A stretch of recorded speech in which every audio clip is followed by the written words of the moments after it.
Hello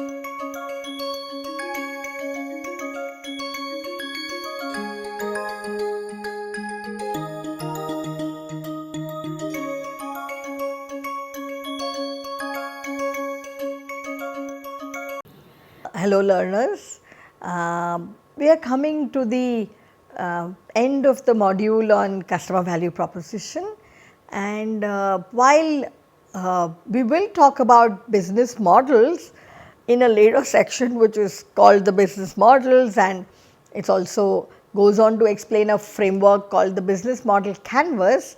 I feel that it is important for you as aspiring entrepreneurs to go into your customer discovery, which is engaging with your potential customers to understand their needs and problems. To get to that, you need a little bit of understanding of a business model.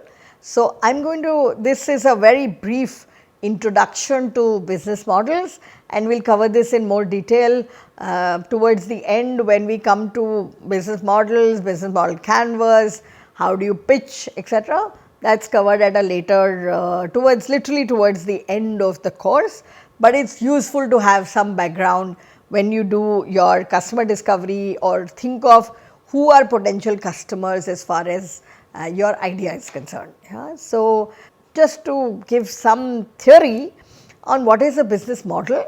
So, we have been talking about value, and we have always been talking about value as something that is delivered to a customer.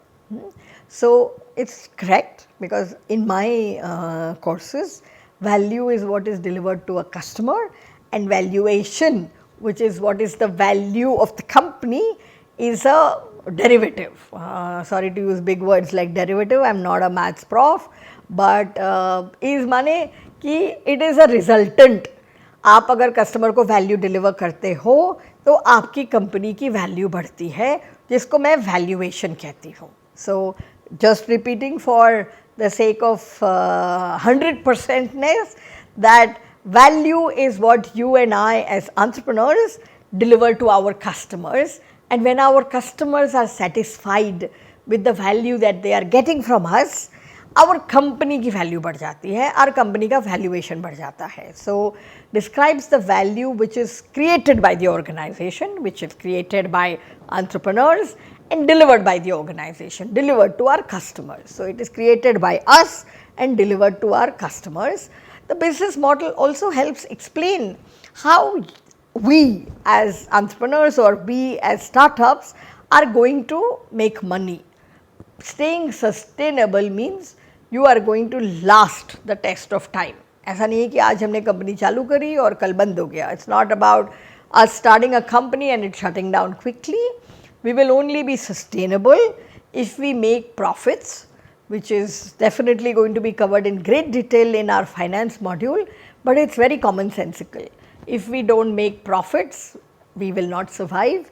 I say this even to people who are in social enterprises or social entrepreneurship model, that you will need to make the basic amount of money such that you can pay your salaries to the people that you are employing and deliver value to your customers. You do not need to take home a large amount of money, you do not have to aspire for large valuation, but unless you make money, your company will not be sustained. Yeah?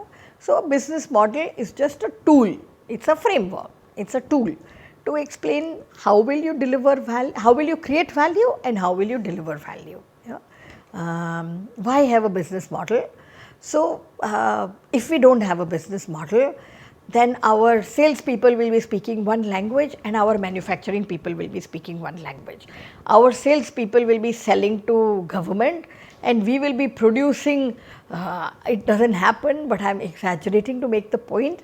So, all parts of the company need to be on the same page.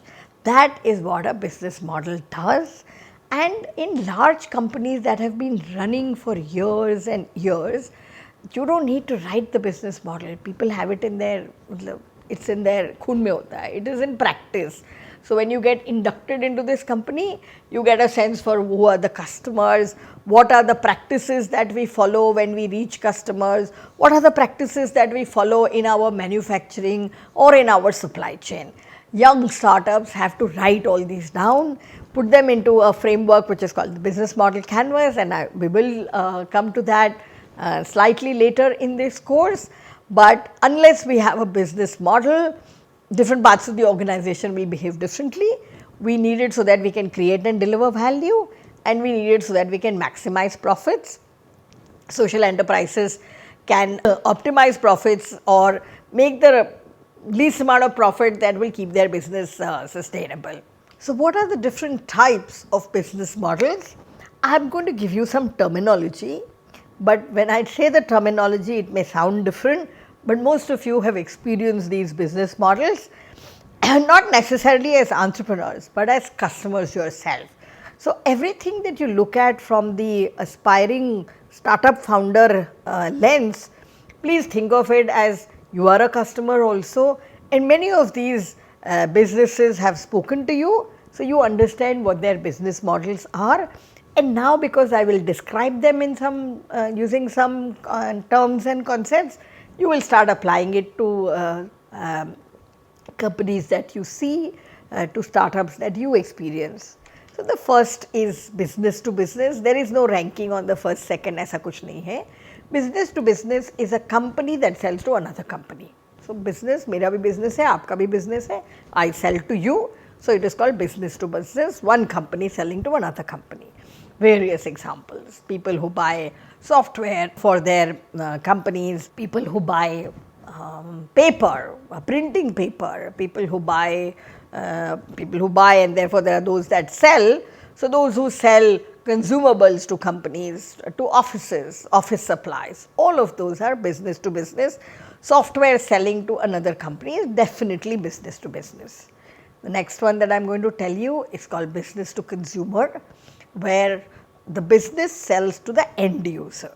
The end user of a cookie is the person who eats it. The end user of a washing soap or detergent is the person who washes or cleans the dishes or the laundry clothes or whatever. So here the company or the startup is not selling to another company, it's selling to a large number of end users or customers. The difference between an end user and a customer is often one uses and the other person pays. So the baby uses the diaper, but the parent pays for the diaper. So that's the user customer difference. The business to customer or business to consumer is selling to all the parents or a large number of parents for them to use on their babies. It is not selling to another company to sell to, I do not know what kind of company would buy diapers wholesale, or maybe their adult diapers can be bought by hospitals. If adult diapers are bought by hospitals, then it is a business to business model, B2B business model.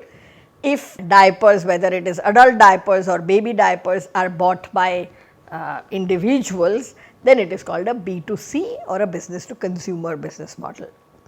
The next one is called D2C. It is a little fashion mein hai, it is in vogue, it is newfangled.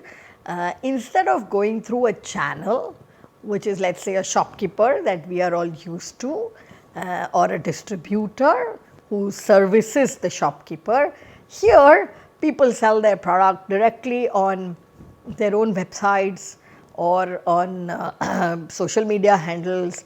So a lot of jewelry that I buy is from companies I do not even know if they have shops or not. Maybe I am sure they do not have shops.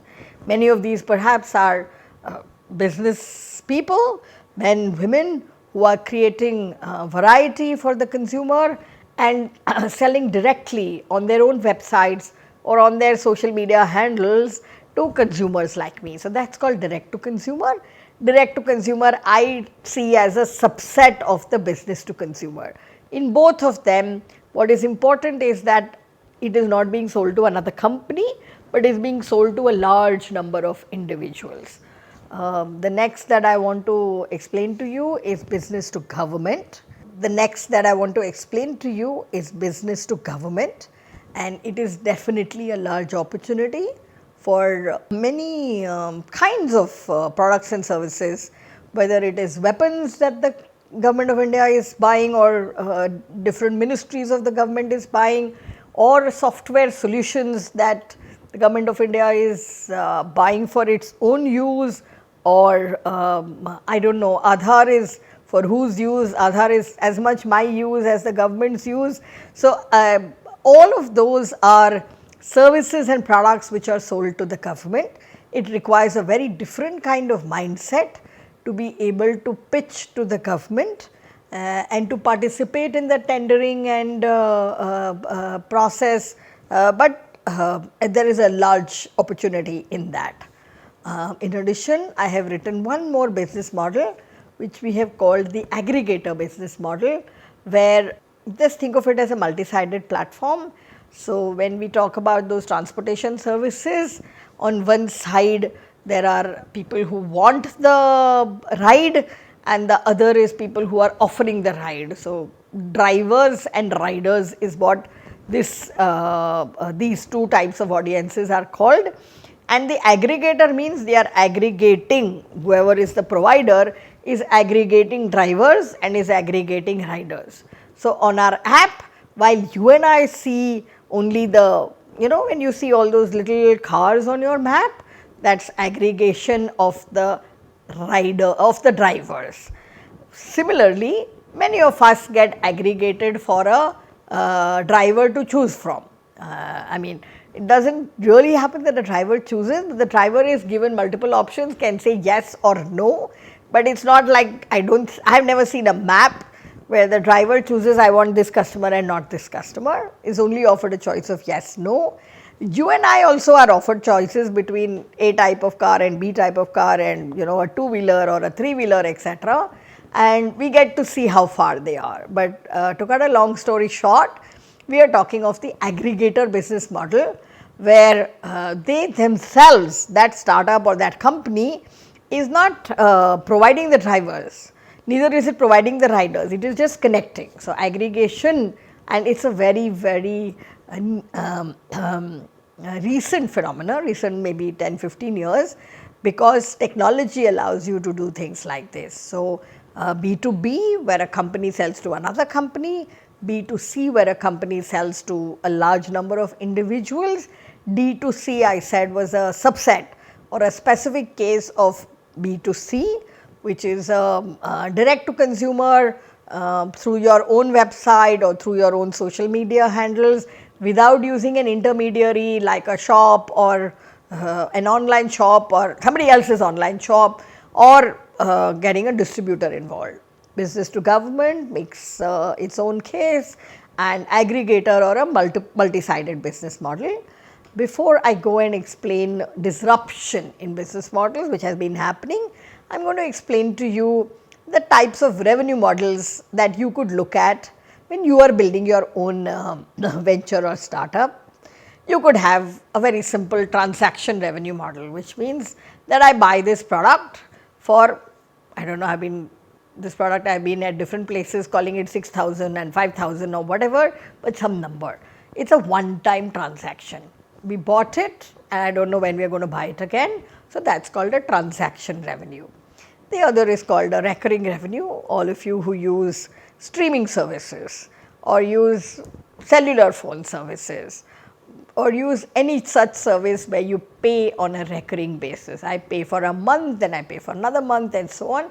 That is called recurring revenue, and you will learn in the finance part, in the finance module, that recurring revenue is a great way to be, because you do not have to keep acquiring customers every time.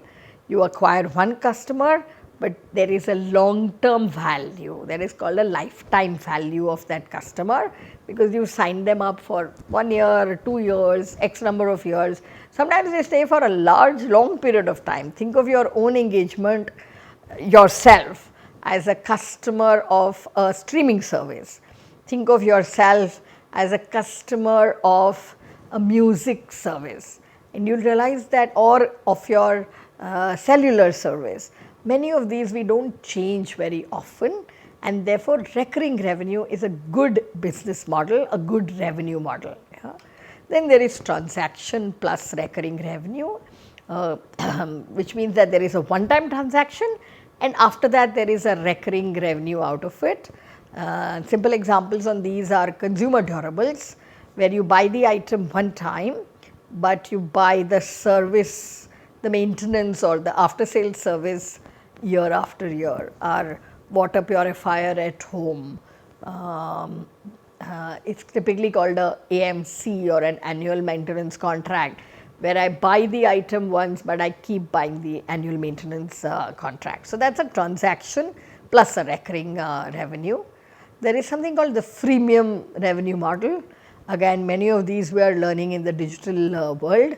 Free is where you and I as customers can access some part of the service free. Yeah. When we want more features, more higher order benefits, then it becomes the premium service is not free.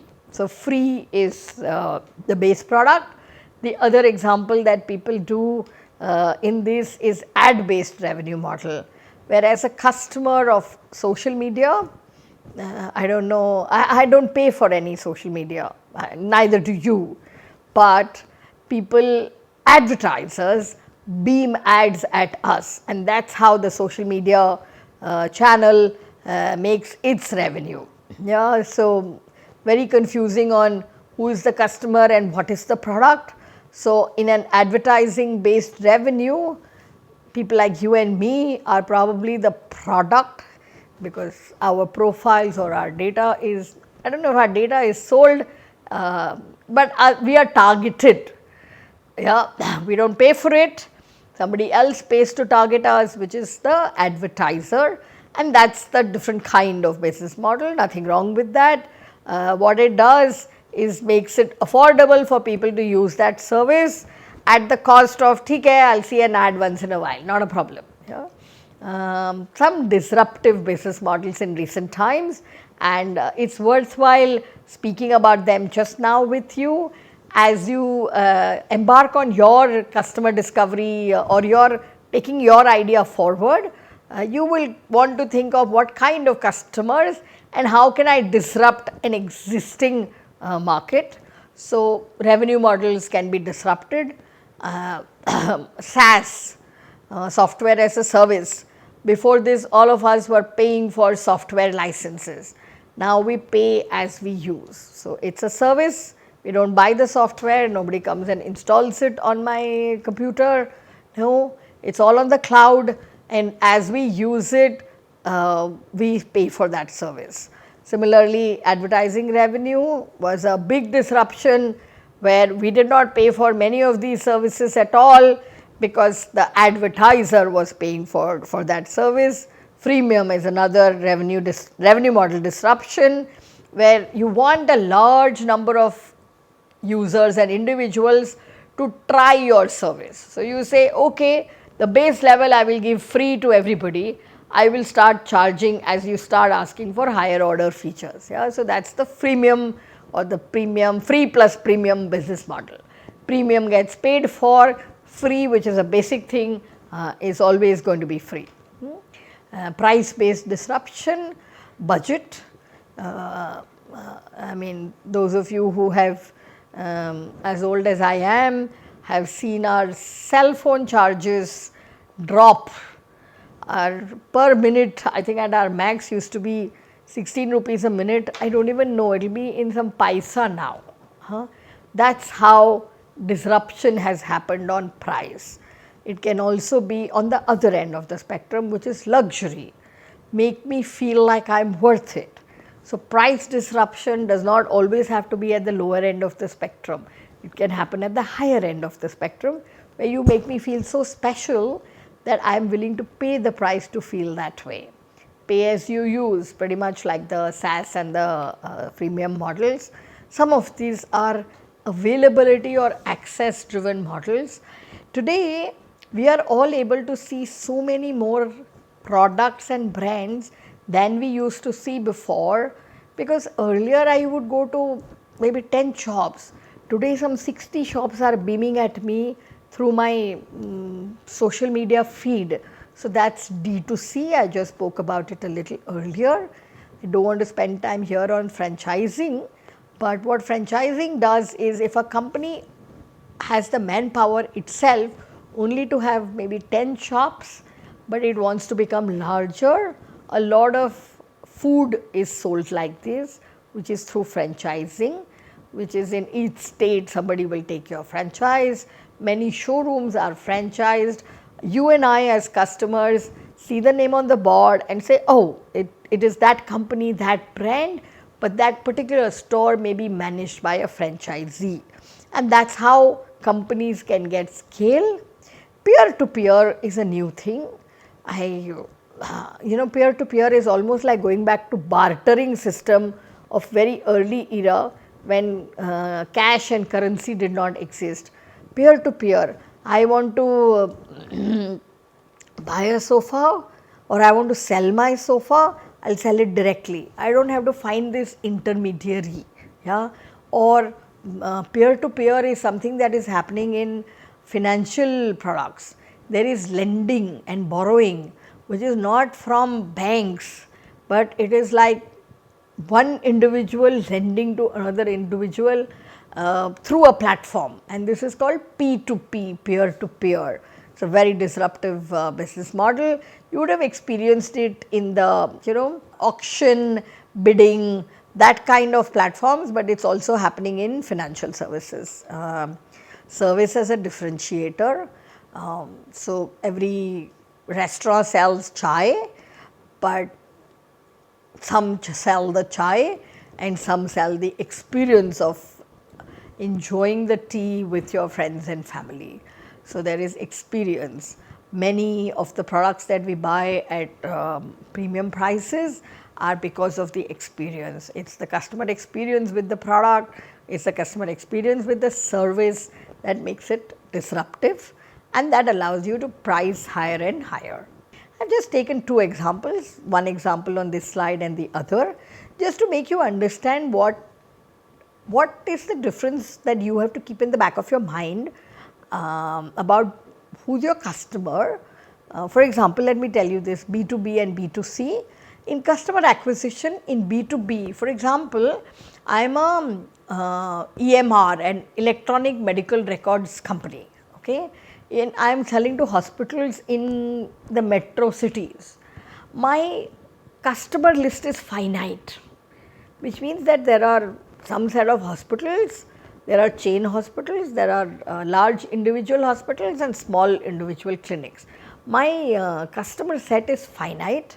So if I am not able to convert from that finite list, I have a big problem, then I don't have a business.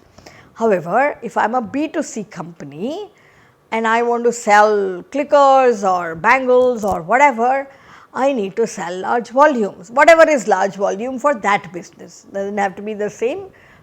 The number of toothpaste being sold in the country or the number of tubes of toothpaste will be very different from the number of other products that are being sold in the country. Yeah? But in B2C, it is important for an entrepreneur or a startup to get to a critical mass. Yeah?